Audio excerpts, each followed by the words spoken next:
Hi guys, मेरा नाम Farid guys. आज मैं बहुत ज़बरदस्त स्टोरी लेकर आया हूँ। आज राजेश खन्ना की लाइफ से जुड़ी स्टोरी लेकर आया हूँ कि राजेश खन्ना इतने बड़े सुपरस्टार बने थे, किस वजह से बने थे और इतनी जल्दी वो बहुत बड़े स्टार बन गए थे। उसके बाद उनका सितारा भी उसी तरह से, जिस तरह सितारा उनका चढ़ा था, उसी तरह से उनका सितारा डूब भी गया था। किस वजह से डूब गया था, क्या वजह हुई थी जो राजेश खन्ना इतनी फास्ट तरक्की किए थे, उसके बाद इतनी फास्ट तरक्की से ही 4-5 सालों में वो डूब भी गए थे। क्या वजह थी जो इतनी जल्दी डूब गए थे वो, काफ़ी वक्त तक क्यों नहीं चल पाए थे। उन्होंने रिकॉर्ड तो बनाया, पहले सुपरस्टार तो बॉलीवुड के थे, मगर क्या वजह थी जो इतनी जल्दी उनका सितारा डूब गया था। क्या वजह थी, तो यही वजह मैं बताने वाला हूँ। और किन लोगों के साथ उनका सितारा जुड़ा हुआ था, बहुत अच्छा चलता था।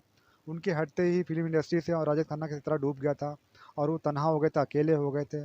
बहुत ज़बरदस्त स्टोरी होने वाली है, तो गाइस मेरे वीडियो में एंड तक बने रहना। और हाँ गाइस, अगर आप मेरे चैनल पर नए हैं तो चैनल को सब्सक्राइब करने की, लाइक सब्सक्राइब शेयर कमेंट सब कुछ फ्री है, क्योंकि स्टोरी बहुत ज़बरदस्त होने वाली है राजेश खन्ना की लाइफ से। तो ज़रूर लाइक शेयर कमेंट जरूर करना और दोस्तों में वीडियो जरूर शेयर कर देना, क्योंकि बहुत ज़बरदस्त स्टोरी होने वाली है गाइस। तो चलो गाइस, स्टोरी स्टार्ट करते हैं। और हाँ गाइस, लास्ट तक सुनना, स्टार्ट या बीच में छोड़कर भाग जाएंगे तो आपको कुछ भी समझ में नहीं आने वाला है।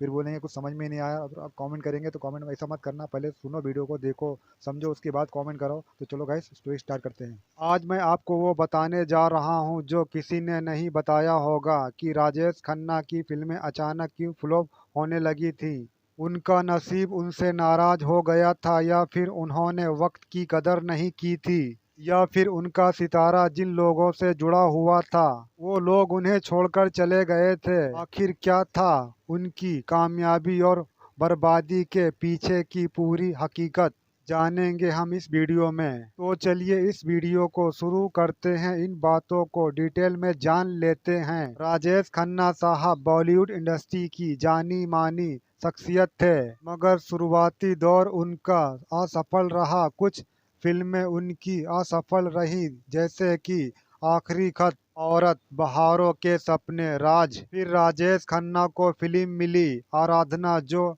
1969 में रिलीज हुई थी। यह साल राजेश खन्ना के लिए लक्की साल बन गया था। इस फिल्म की कामयाबी के बाद तो राजेश खन्ना सुपरस्टार बन गए थे। इस रोमांटिक फिल्म में राजेश खन्ना के साथ हीरोइन थी शर्मिला टैगोर और फरीदा जलाल। आराधना फिल्म के सारे गाने आज भी लोग बहुत सुनना पसंद करते हैं। 1969 के बाद तो राजेश खन्ना हर एक डायरेक्टर के लिए पहली पसंद बन चुके थे। ढेर सारी फिल्में राजेश खन्ना ने साइन कर ली थी और उनकी फिल्में जैसे ही सिनेमा घरों में लगती थी फौरन सुपरहिट हो जाया करती थी। लड़कियां तो राजेश खन्ना की दीवानी हो गई थी और लड़के तो राजेश खन्ना की स्टाइल मारने में मसरूफ हो गए थे। इस तरह की कामयाबी देखकर राजेश खन्ना फूले नहीं समा रहे थे। उनके घर में आए दिन पार्टियां चलती रहती थी। पूरी रात राजेश खन्ना साहब शराब के नशे में, सिगरेट के धुएं में डूबे रहते थे और अपने कुछ दोस्तों के साथ अपनी फिल्मों की तारीफ सुनते रहते थे। सुबह में सही वक्त पर न उठने की वजह से राजेश खन्ना अक्सर स्टूडियो में फिल्मों की शूटिंग करने के लिए लेट पहुंचते थे, जिसके कारण डायरेक्टर राजेश खन्ना से नाराज भी हो जाया करते थे। एक बार की बात है जब डायरेक्टर फिल्म बना रहे थे हाथी मेरे साथी। इस फिल्म की शूटिंग के दौरान कई बार राजेश खन्ना और डायरेक्टर के बीच में बहसबाजी भी हो जाया करती थी। एक बार राजेश खन्ना को डायरेक्टर ने टोका भी था कि आप वक्त पर क्यों नहीं आते हैं, आपकी वजह से पूरी यूनिट को इंतजार करना पड़ता है। आपने इतनी महंगी घड़ी लगाई है, क्या आप इसमें टाइम नहीं देखते हैं? तो राजेश खन्ना ने डायरेक्टर से कहा, हम घड़ी वक्त देखने के लिए नहीं पहनते हैं, बल्कि वक्त हमारा इंतजार करता है। इसके लिए हम 1 लाख की घड़ी पहनते हैं। ऐसा घमंड भरा डायलॉग काका ने डायरेक्टर शक्ति सामंत को मारा था। ऐसा सिर्फ इस फिल्म डायरेक्टर के साथ नहीं हुआ था, बल्कि राजेश खन्ना हर एक डायरेक्टर के साथ ऐसा ही व्यवहार कर रहे थे। अगर फिल्म की शूटिंग सुबह 10 बजे होती थी तो राजेश खन्ना शाम को 4 बजे स्टूडियो में पहुंचते थे।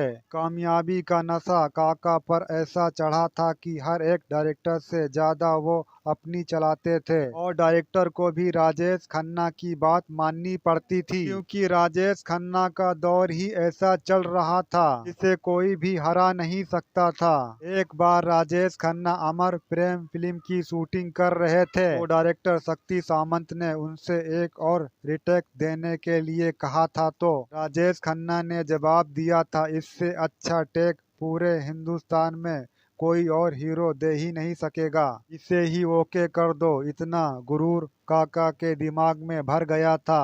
तब डायरेक्टर मजबूरन उसी एक ही टेक को ओके कर देते थे। इसीलिए जब आप राजेश खन्ना की 70 के दौर की फिल्में देखेंगे तो आपको हर फिल्म में राजेश खन्ना की एक्टिंग एक जैसी ही नजर आएगी। इतना अहंकार राजेश खन्ना के दिमाग में भर चुका था। और ऐसा क्यों ना होता, ऐसी कामयाबी काका ने 31 साल की उम्र में ही हासिल कर ली थी, जो हर किसी के बस की बात नहीं होती है। और ऐसी सफलता किसी दूसरे हीरो ने नहीं देखी थी। राजेश खन्ना ने लगातार 15 सुपरहिट फिल्में देकर बॉलीवुड इंडस्ट्री पर राज कर लिया था, मगर कुछ लोग राजेश खन्ना से नाराज भी रहने लगे थे, क्योंकि उनके अंदर अहंकार और वक्त की ना कदरी भी भर चुकी थी। अहंकार और वक्त का ख्याल ना रखने वाले पर एक जबरदस्त शेर तो जरूर बनता है। दोस्तों, तो चलिए इरशाद फरमाते हैं, कामयाबी का नशा था, अहंकार आना भी लाजमी था। ना कदर थी वक्त की, ना मुस्तकबिल की परवाह थी।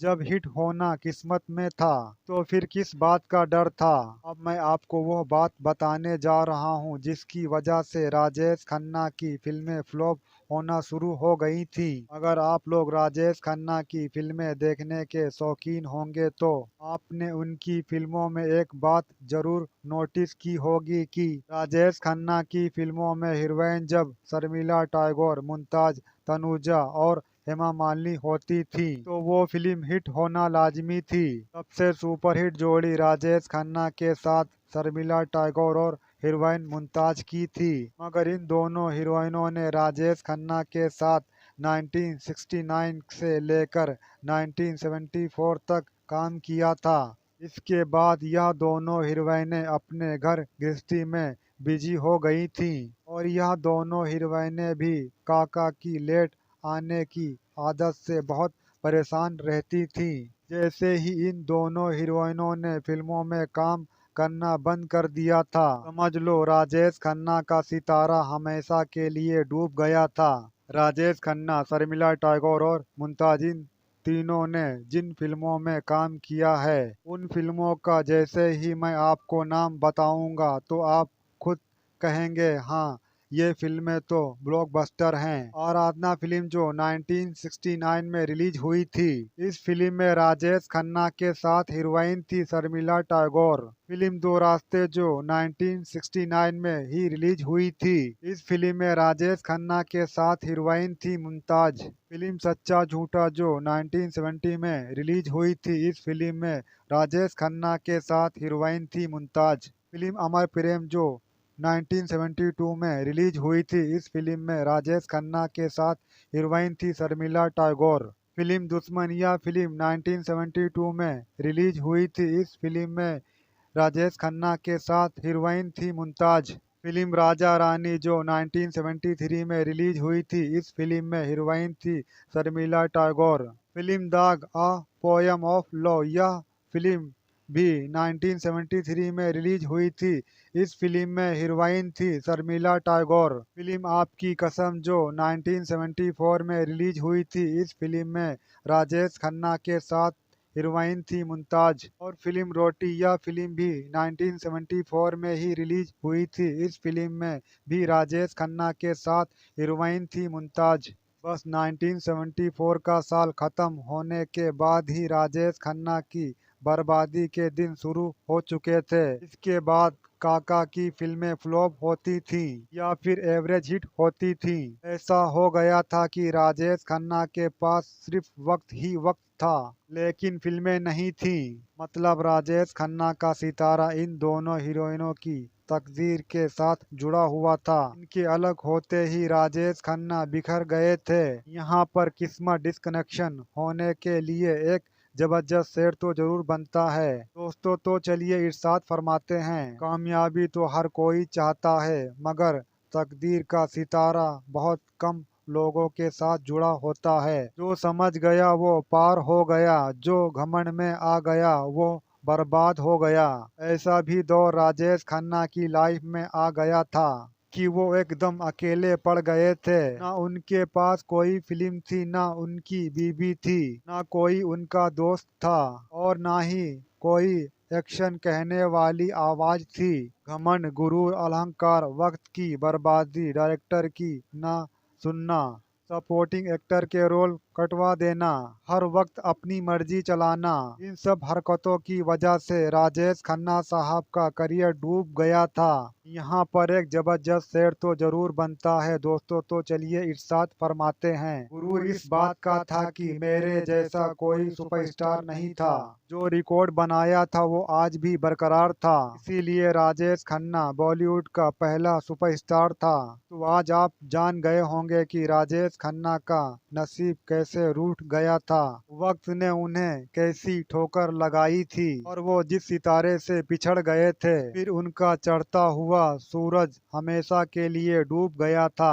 अगर आप भी बॉलीवुड के दीवाने हैं तो मुझे कमेंट बॉक्स में ज़रूर लिखना कि मेरी तीनों शायरी में से कौन सी शायरी आपको सबसे ज़्यादा पसंद आई। और इस वीडियो से जो भी आपको नॉलेज मिली है उसे अपने दोस्तों के साथ ज़रूर शेयर करना। वीडियो अच्छा लगा है तो प्लीज़ लाइक शेयर ज़रूर करना। और अगर चैनल पर आप पहली बार आए हैं तो इस चैनल को सब्सक्राइब कर लें। मैं ऐसी ही जानकारी देता हूँ जो ज़िंदगी की हकीकत से जुड़ी रहती है। अगर कुछ पूछना है तो कमेंट बॉक्स में ज़रूर लिखना।